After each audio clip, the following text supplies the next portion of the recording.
প্রিয় দর্শক, আসসালামু আলাইকুম। আজকে আপনাদেরকে সৌদি আরবের স্মৃতিবিজড়িত শহর তাবুকের দৃশ্য দেখাতে যাচ্ছি। তাবুক হলো সৌদি আরবের উত্তর পশ্চিমাঞ্চলের তাবুক অঞ্চলের রাজধানী শহর। ২০১০ সালের আদমশুমারি অনুযায়ী এই শহরে জনসংখ্যার পরিমাণ ছিল ৫,৩৪,৮৯৩ জন। এটি জর্ডান সৌদি আরব বর্ডারের কাছাকাছি অবস্থিত।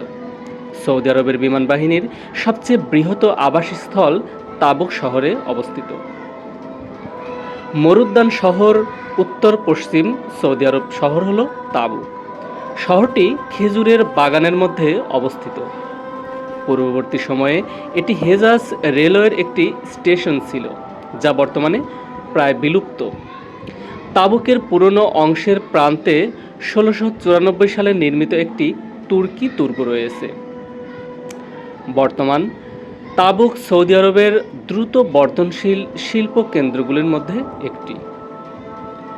আরবের উত্তর পশ্চিম কোণে তাবাওয়া নামে একটি জায়গার কথা উল্লেখ করেছেন টলেমি।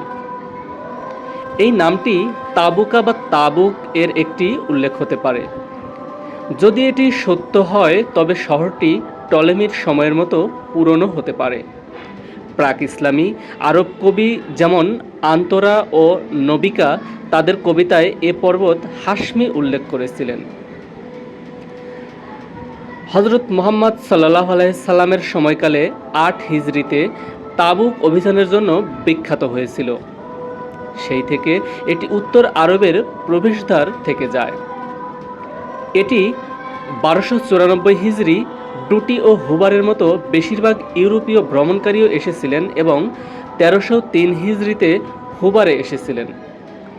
১৯৯১ সালের ভূমধ্যসাগরীয় যুদ্ধের সময় তাবুক সামরিক তৎপরতার কেন্দ্রবিন্দুতে পরিণত হয়েছিল, কারণ শহরটি ইরাকি স্কুটস ও বিমান হামলায় হুমকির সম্মুখীন হয়েছিল। তাবুকে নবীর মসজিদ অনুতাপ মসজিদ নামে পরিচিত। এটি মূলত কাদা দিয়ে তৈরি এবং খেজুরের কাণ্ড গাছের সাথে ছাদযুক্ত। এটি ১০৬২ হিজরিতে পুনরুদ্ধার করা হয়েছিল। অবশেষে এর সম্পূর্ণ পুনর্নবনীকরণের আদেশ মরহুম বাদশাহ ফয়সাল ইবনে আব্দুল আজিজ আল মদিনার নবী মসজিদের ধাঁচের সাথে দিয়েছিলেন। এটি কোরআনে বর্ণিত আহাব আল আলাইকা অর্থাৎ কাঠের সাহাবি এর দুর্গ হিসেবেও পরিচিত। দুর্গটি খ্রিস্টপূর্ব ৩৫০০ সালের পূর্বে এবং বহুবার পুনরুদ্ধার করা হয়েছে। শেষটি ১০৬২ হিজরিতে করা হয়েছিল। এটি হজযাত্রীদের স্বাগত জানাতে সিরিয়ার তীর্থযাত্রার পথ ধরে নির্মিত বেশ কয়েকটি দুর্গ এবং স্টেশনগুলির মধ্যে একটি ছিল। হজযাত্রীদের স্বাগত জানাতে জর্ডানের সীমান্ত থেকে আল মদিনা যাওয়ার রাস্তা ধরে বেশ কয়েকটি দুর্গ ও স্টেশন নির্মিত হয়েছিল। দুর্গটি দুটি তলা নিয়ে গঠিত। প্রথম তলায় একটি উন্মুক্ত উঠান এবং বেশ কয়েকটি কক্ষ, একটি মসজিদ, একটি কূপ এবং প্রহরীদের দ্বারা ব্যবহৃত ওয়াচ টাওয়ারের দিকে যাওয়ার একটি সিঁড়ি রয়েছে। দুর্গটি এই অঞ্চলের প্রত্নতাত্ত্বিক নিদর্শন হিসাবেও বিবেচিত হয় এবং দর্শনার্থীদের জন্য উন্মুক্ত। প্রিয় দর্শক, পরবর্তীতে আরও বিভিন্ন ধরনের স্মৃতি বিজড়িত শহরের দৃশ্য আপনাদেরকে দেখাতে যাচ্ছি। সে পর্যন্ত সুস্থ থাকুন, ভালো থাকুন।